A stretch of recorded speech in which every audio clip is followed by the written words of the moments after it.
Vamos con la lección sexta, también de este sexto tema. Recuerden que estamos explicando las pruebas morales sobre la existencia de Dios. Vamos con la quinta y la sexta. La quinta habla del consentimiento moral, es un argumento, por lo tanto, histórico, que dice que el hombre de todas las épocas y civilizaciones reconoce que hay un ser supremo, reconoce la división y le rinde culto.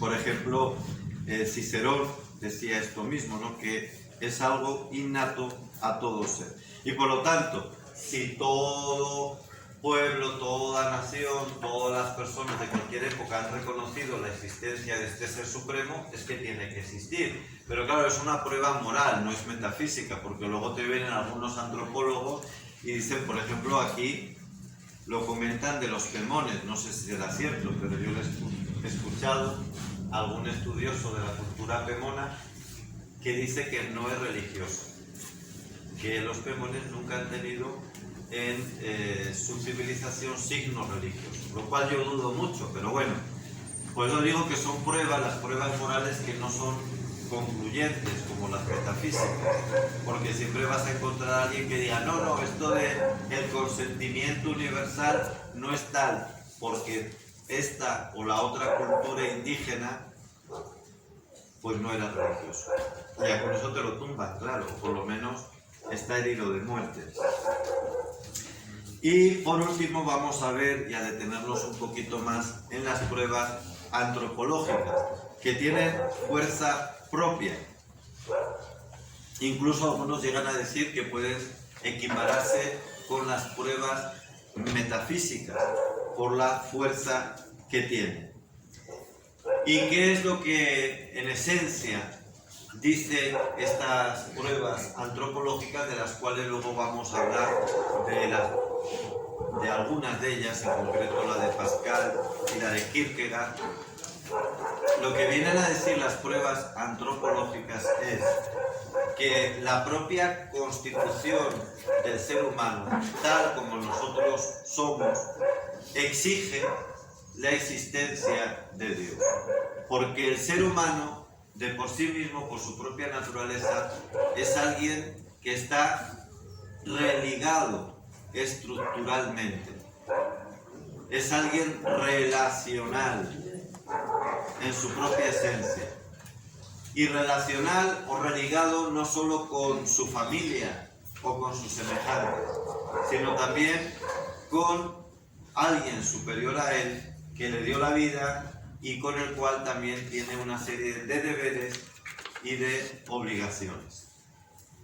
Esto es, por lo tanto, lo que en esencia dicen las pruebas antropológicas. Hacen, por lo tanto, alusión a la constitución del ser humano, por eso se llaman antropológicas. Sería, por lo tanto, lo contrario de lo que decía Parménides, que mantenía que el ser es único y que, por lo tanto, si el ser es único, no necesita complementariedad de otros seres, porque todo sería lo mismo. Sería como un monólogo, pero con distintas modulaciones, pero la misma voz, la misma persona, cambiando de modulación. Esto, por supuesto, no es así. El monismo es un absurdo filosófico racional, y más bien hay que darle la razón pues a los grandes teólogos que desde siempre han hablado del ser como un ser en relación, el ser humano, la persona, una relación además trascendental, como dicen, por ejemplo, los escolásticos del siglo XVII y hasta el propio Hegel. Teniendo en cuenta esta prueba antropológica, vamos a ver dos de sus versiones más actuales, aunque parezcan un poco lejanos, pero bueno, Pascal ya es de la modernidad y Søren Kierkegaard incluso pues de la contemporaneidad. Pascal, como saben, fue un gran físico, matemático y un converso muy militante al catolicismo. Y Pascal, junto con otro autor, fue el que planteó la ley de probabilidades, y lo planteó precisamente en respuesta a un jugador que les cuestionó cuál era la mejor manera de ganar en las apuestas que hacían. Y por eso hicieron la ley de probabilidades. Y se dieron cuenta que era más probable, en relación a las apuestas que se hacían, era más probable cuando esa probabilidad se acercaba a la unidad en relación a las apuestas hechas. Bueno, esto es un poquito para que entiendan también el nombre del argumento de la apuesta. ¿Cómo lo planteaba Pascal? Dice, ante Dios solo hay dos probabilidades. Por eso les decía que cuanto más se acerca a la unidad, hay más probabilidad, ¿no? Entonces él decía, solo tenemos dos. O de que existe, o de que no existe. No hay otra. En este tema que estamos hablando. O existe o no existe. Y yo le invito, ya que estamos, decía Pascal, ¿no? Ya que estamos en un tema de apuestas, a que valoren lo que ganan o lo que pierden. En un caso y en otro. ¿Qué ganas si apuestas todo a la existencia de Dios? ¿Qué ganas? Si Dios existe y tú lo apuestas todo, me refiero, si Dios existe y lo apuestas todo, ¿qué ganas? La eternidad. La eternidad. Ganas la eternidad. El premio es eterno, es ilimitado. En esta tierra, conocimiento, amor, bondad, pero ganas también una eternidad, es decir, es un premio ilimitado, sin fin. Y si Dios no existe, ¿qué pierdes? Que ganas es evidente que nada, pero ¿qué pierdes? Tampoco pierdes nada. No pierdes nada. Porque no es que te vayas a condenar, como Dios no existe. ¿Entienden? Entonces, exista o no exista, decía Pascal, apuéstalo todo. Porque solo tienes dos probabilidades. Y si es que sí existe, vas a ganar la eternidad. Si no existe, tranquilo, que no vas a perder nada. Porque no te van a condenar. Lógicamente, si no existe, no hay condenación eterna.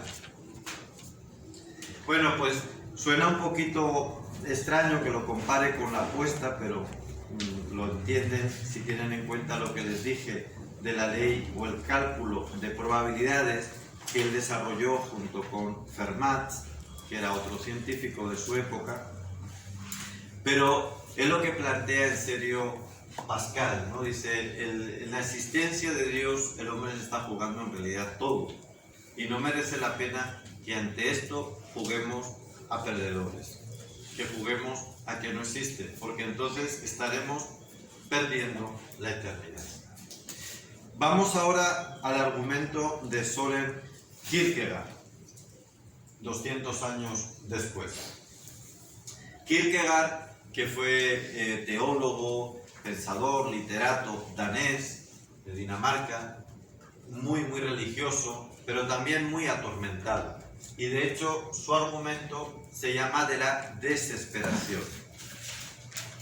Y él dice en este argumento que el hombre sin fe es un hombre desesperado, que llega al suicidio.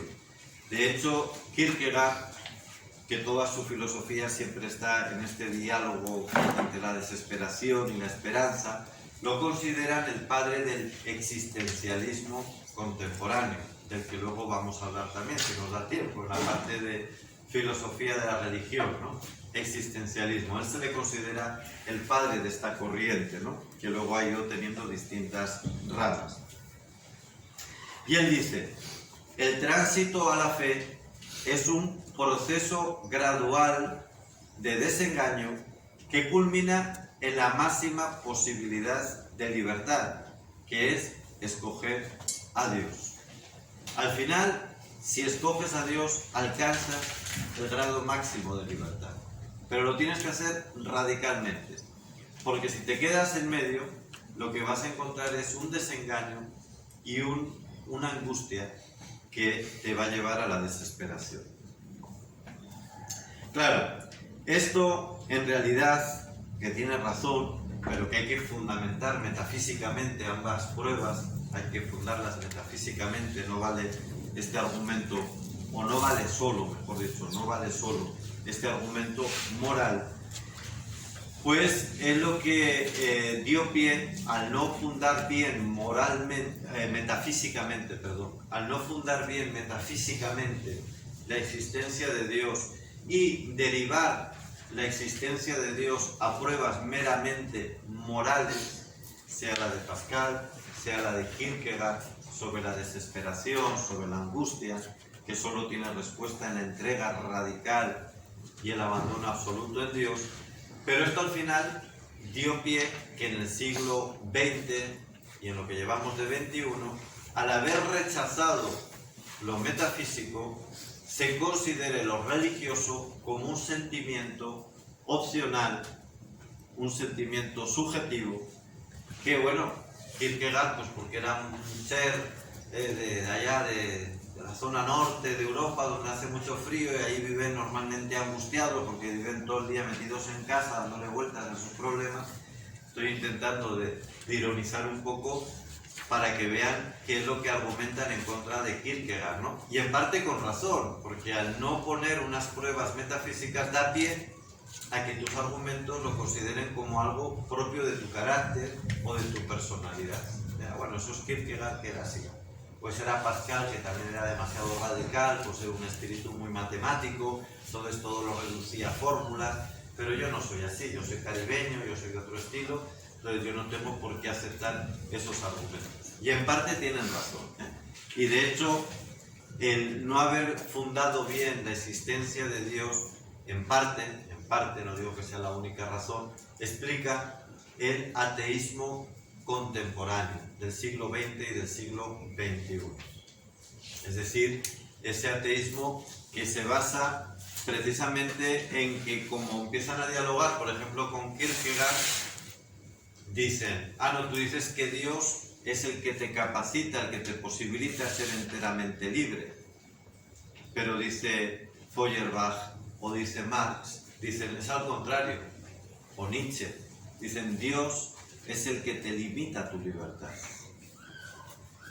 porque es el que te pone un techo y más allá no puedes subir. Él te pone unas normas, te pone una revelación, es decir, te marca el camino. ¿Cuál es el error? Que están dialogando en un campo muy subjetivo. No están dialogando en el campo objetivo y universal de la metafísica, como Santo Tomás, como Aristóteles, sino en el campo de las experiencias morales.